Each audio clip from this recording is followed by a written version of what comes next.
Lima ka mga residente sa Barangay Malago sa Davao City ang gidakop human nasakpang nagapanaga og large flying fox o kabog.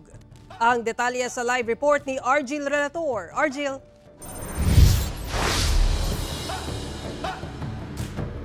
Sara, tabanog ang ginagamit sa mga dinakpan sa pagpanakop ug kabog. Ubos sa balaod, ginabawal ang pagpanakop sa samang mananap, sanglit gikonsidera na kining endangered species.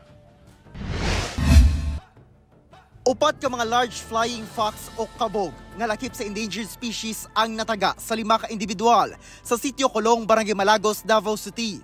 Busa, gilayon silang giaresto sa kapulisan, uban ang representante gikan sa DENR. Sanglit ginabawal ubos sa balaod ang pagpanakop sa maong mananap.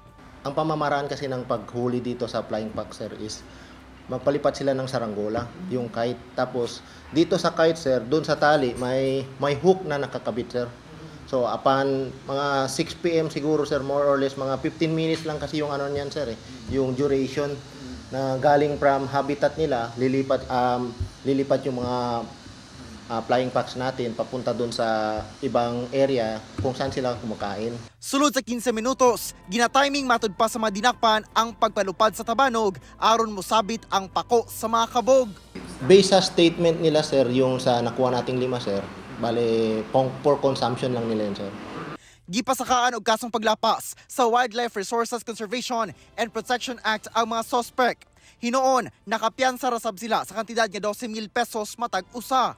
Sumala sa otoridad, dako ang papel sa kabog, isip pollinator sa mga bulak ug mga punuan sa prutas aron ma-maintain ang ecological balance. Mas dako ni sila og role kay dili lang flower ang ilang i-pollinate but also known sila nga mo-disperse og seeds sa mga dagkong kahoy. Dunay pahimangno ang otoridad labot sa pagkaon ug samang mananap.